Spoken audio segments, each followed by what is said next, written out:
저렴한 가격에 쌍꺼풀 수술을 받았다는 현지 씨.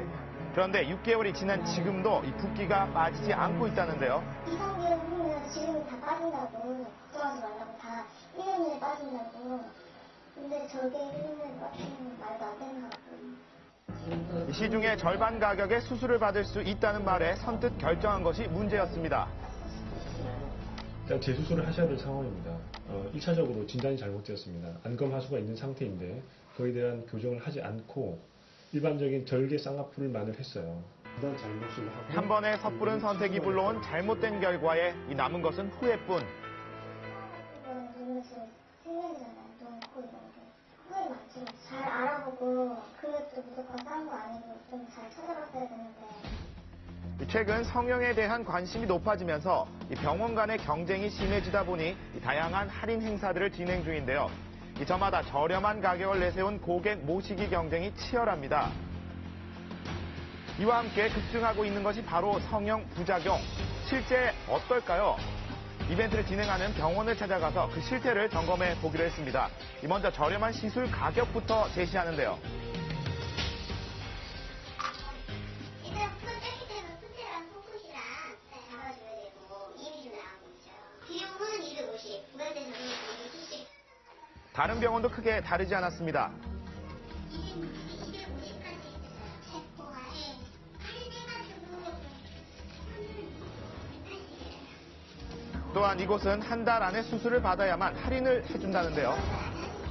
그냥 콩콩콩콩하는 경우에 180만 원 하시고 가능해요. 250에서 270 그 사이인데. 이렇게 무작위로 병원 5곳을 찾아간 결과 할인은 기본이었습니다. 그런데 문제는 이 전문의와 상담한 곳이 단 한 곳에 불과했다는 것. 실제로 코디네이터나 상담 실장을 통해서 설명을 듣는 경우가 많은데요. 수술명이나 수술 내용이 포함된 설명은 의료 행위에 포함되기 때문에 반드시 시술을 할 의사의 설명을 요구하셔야 합니다. 이런 피해 사례 또 있었습니다. 싸다는 말에 지방 흡입술을 받았다는 이 김영자 주부, 죽을 고비까지 넘겼다는데요. 복부 지방 흡입하는 거를 할인 행사를 하고 있었어요. 다른 병원에서는 1,000만 원대를 호가는 이 정도 가격인데 550만 원 정도 하니까 이제 반값이지. 네, 싸게 한 거긴 한 거죠. 더 할인을 받을 수 있다는 말에 현금으로 한 번에 결제까지 했다고 합니다. 하지만 날씬해질 거라는 기대와는 달리 그 후 남은 것은 차마 눈뜨고 보기 힘든 참혹한 수술 흔적이었습니다. 이 의사의 권유로 첫인사를 제거하는 복벽 절개술까지 받았다는 주부. 그런데 몸에 이상이 나타나기 시작했습니다. 이제 365일 이렇게 복대 없이는 생활이 불가능하다고 하는데요. 피가 올라오려면 더 알아요. 너무 심한데요? 그리고 이 상처가 서로 자꾸 땡겨요. 마구자리 것이 없어서 이렇게 그리고 잠이 자꾸 나오고 배가 나오니까 터질 수가 있대. 24시간 복대라고 하니까 너무 힘들어요. 지방 흡입으로 인한 장기 손상으로 7개월이 넘도록 입원 치료를 받아야 했다는데요. 자, 그런데 수술 후 또 다른 놀라운 사실을 알게 됐다고 합니다.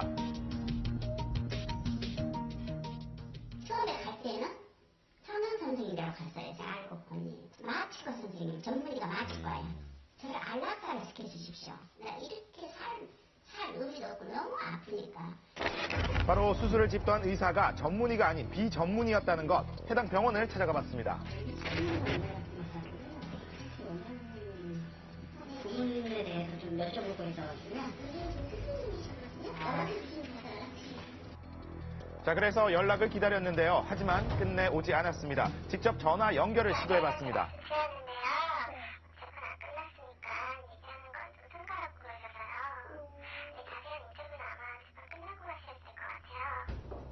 과연 지방 흡입만으로도 이런 상태가 될 수 있을까? 이 주부와 함께 이 전문의를 찾아서 검진을 받아보기로 했습니다. 지금 현재 어떤 상태일까요? 눈으로 보기도 심하죠? 이 부분 괴사도 좀 보이는 것 같고요. 내장이 좀 보여야 되는데 지금 이제 복막이 다 이제 없어진 상태입니다. 의사 역시 주부의 상태에 놀라움을 감추지 못했습니다.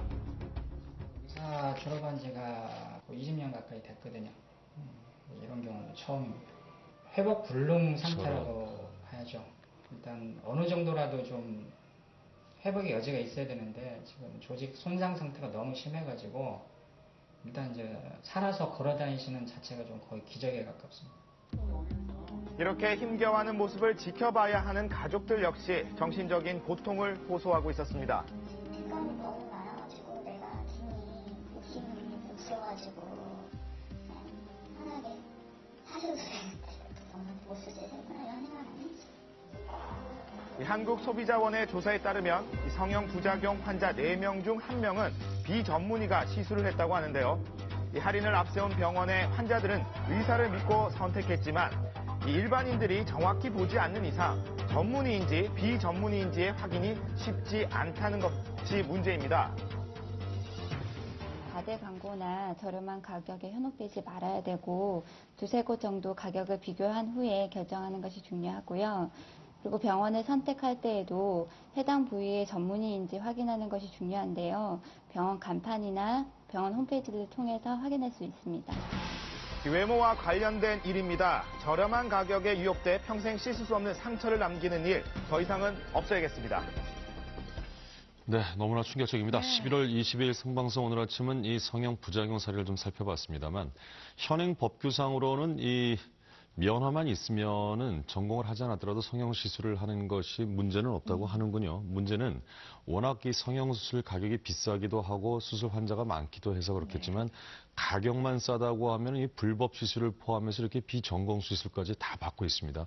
그러나 문제는 이로 인한 부작용은 평생 씻을 수 없는 상처로 남을 수 있다는 것 좀 우리가 명심할 필요가 있겠어요. 네, 좀 알려드리면요. 네. 이 성형외과 전문의 같은 경우에는 간판에 성형외과라고 나옵니다. 그리고 비전문의인 같은 경우에는 진료 과목에 성형외과, 성형 과목에 대해서 이야기를 하는데요.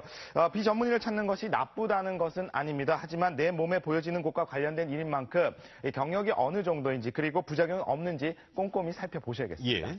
물론 뭐 전문의가 아니라도 수술 잘하시는 분이 있을 수 있겠습니다만 어떤 체계적인 교육이나 이런 측면에서 정말 차이가 있을 수 있을 것 같습니다. 실제로 이게 단순히 미용이 아니고요. 일종의 수술 아니겠습니까? 칼을 대는 건데 조금 더 잘 알아보시고 좀 검토해 보시고 여러 가지 보시고 결정하셔야 될 것 같습니다. 네. 네, 의사라면 환자의 안전과 건강을 첫 번째로 생각해야 물론이죠. 되는데 예. 환자를 너무 돈벌이 대상으로 여기지는 않았나 하는 걱정도 들고요. 예. 요맘때 되면은 온몸이 다 건조해요. 네, 그렇습니다.